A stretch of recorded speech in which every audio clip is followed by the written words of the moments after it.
साहित्यिकी में एक बार पुनः आप सभी का स्वागत है। इस अंक में हम पढ़ेंगे कबीर ग्रंथावली से पद संख्या 166 जो हजारी प्रसाद द्विवेदी जी द्वारा संकलित किया गया है। आइए शुरू करते हैं। 13 जन एक आध है कोई, काम क्रोध और लोभ विवर्जित हरिपद चिन्हे सोई, राजस तामस सात्विक तीन्यों ये सब तेरी माया। चौथे पद को जे जन चिन्हे तिन्हीं परम पद पाया, अस्तुत निंदा आशा छाड़े तजय मान अभिमाना, लोहा कंचन समिकर देखे ती मूरति भगवाना। चंते तो माधो चिंतामणि हरिपद रमे उदासा, तृष्णा और अभिमान रहित है कहे कबीर सुदासा। एक एक पंक्तियों को पढ़ते हुए शब्दों को देखेंगे, शब्दों का अर्थ जानेंगे और फिर उसके भाव के अर्थ को जानेंगे, अर्थात भावार्थ को जानेंगे। 13 जन एक आधा है कोई, इस पंक्ति को देखें। कबीर कह रहे हैं प्रभु से कि हे प्रभु, तुम्हारा भक्त या तुम्हारे जो जन है, जन का अर्थ तुम्हारे भक्त बिरला कोई है। एक आध से क्या मतलब है? एक या आधा, तो कोई व्यक्ति आधा तो हो नहीं सकता, कम से कम एक तो होगा ही। लेकिन एकाध कहने का जो अर्थ है यहाँ पे वो है कि कुछ ही लोग हैं, बिरला ही कोई है, ढूंढने पे कोई मिलेगा कि जो तुम्हारा सच्चा भक्त है। अगली पंक्ति में क्या कहते हैं? काम क्रोध और लोभ विवर्जित हरिपद चिन्हे सोई। काम क्रोध लोभ आप समझ ही रहे हैं, और का अर्थ यहाँ और से है, ठीक है। विवर्जित जो इनसे दूर है, जो इनसे अलग हो चुका है। हरिपद चिन्हे सोई, चिन्हे अर्थात पहचाने से मतलब है वही आपके चरणों को, वही प्रभु के चरणों को पहचानता है। कहते हैं राजस तामस सात्विक तीनों। यहाँ राजस तामस सात्विक तीनों का मतलब वो जो तीन गुण कहा गया है ना, रजोगुण सतोगुण और तमोगुण, उनकी बात कर रहे हैं। यह सब तेरी माया, अर्थात ये तेरा ही माया है, अर्थात ये तेरा ही खेल है। यहाँ अर्थ यह है। चौथे पद को जे जन चिन्हे तिन्हीं परम पद पाया, और चौथा पद मतलब इन तीनों के अतिरिक्त भी एक अलग खेल है, एक अलग पद है। जो तीन पद दिए है ना, यह तो तुम्हारी माया है, इसमें तुम सारे जगत को उलझाए हुए हो प्रभु, और जो चौथे पद को पहचान लेता है वही उस परम पद पे पहुंचता है, उस परम पद का भागी होता है। अस्तुत निंदा आशा छाड़े तजे मान अभिमाना। कहते हैं वह पुरुष जो स्तुति, अर्थात स्तुति का क्या अर्थ है? मेरी स्तुति करने का क्या अर्थ है? मेरी प्रशंसा करना। स्तुति आप किसी की भी करते हैं या हम लोग करते हैं तो क्या करते हैं? प्रशंसा करते हैं ना। चाहे हनुमान जी की करें, चाहे शिव जी की करें, चाहे जिसकी भी करें। अब हनुमान चालीसा में क्या टोटल उनकी हम प्रशंसा कर रहे हैं कि आप वीर हो, आप बलवान हो, आपने ऐसे किया, आपने विभीषण को ऐसा किया, आपने बालिक को, सुग्रीव को ये दे दिया।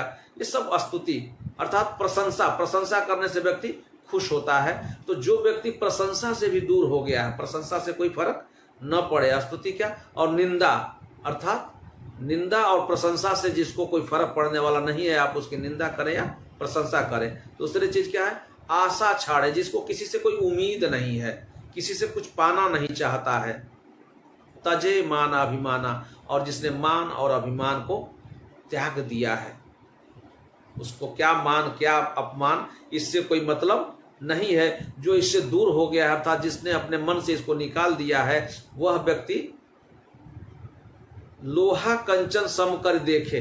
लोहा समझ ही रहे हैं आप, और कंचन अर्थात होता है सोना, अर्थात उस जिसके लिए सोना भी उस लोहे के समान है, जिसको मोह नहीं है, वो सोने को लोहे के बराबर समान देखता है, वो तो साक्षात भगवान की प्रतिमूर्ति है।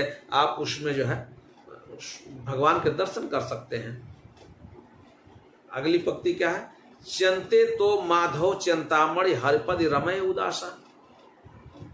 और जो इन सब चीजों से मोह लोभ और ये जो ऊपर पंक्तियां आपने पढ़ी है ना, उन सब से जो उदासीन हो गया है, स्वार्थ से, लाभ से, आसक्ति से जो उदासीन है, वो हरिपद में रम जाए। चंते यदि किसी की चिंता करनी है, किसी को सोचना है, तो किसको? चिंता मणि भगवान को सोचो, जो सबकी चिंता दूर करने वाले हैं, उनमें सोचो।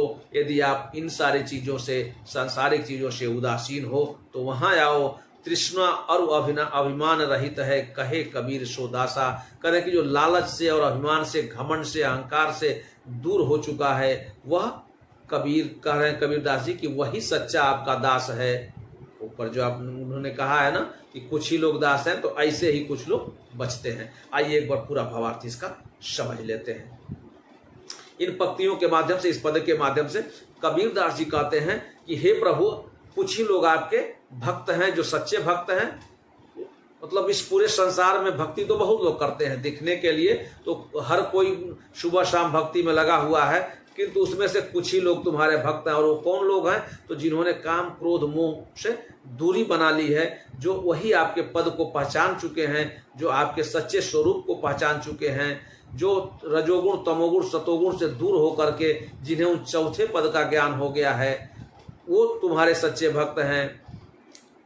स्तुति निंदा और आशा, अर्थात निंदा और प्रशंसा से दूर, जिनके मन में कोई आशा नहीं है, जिनके मन में कोई मान अभिमान का कोई स्वार्थ नहीं है, ऐसे लोग जो सोने को भी लोहे के समान देखते हैं, वो स्वयं भगवान की मूर्ति के समान हैं। इस प्रकार के लोग ही बचे हुए हैं जो तुम्हारे सच्चे भक्त हैं, जिनके मन में किसी प्रकार की लालच और अभिमान नहीं रह गया है। तो इन शब्दों के अर्थ भी कई बार पूछता है कि कबीर के इस पद में इस शब्द का क्या अर्थ है। तो यदि आपके मन में कोई शब्द ऐसा रह गया है जिसका अर्थ न समझ में आ रहा हो, तो आप फिर से कमेंट बॉक्स में इस बात को पूछ सकते हैं। हम अवश्य आप उस प्रश्न का जवाब देंगे। और इस वीडियो को आप दूसरे लोगों को शेयर अवश्य करें, ताकि और लोग भी लाभान्वित हो सके। अगले क्रम में हम फिर एक कबीरदास का पद लेके आएंगे, तो आप इस चैनल को सब्सक्राइब कर लें ताकि आपको अगला पद तुरंत मिल सके।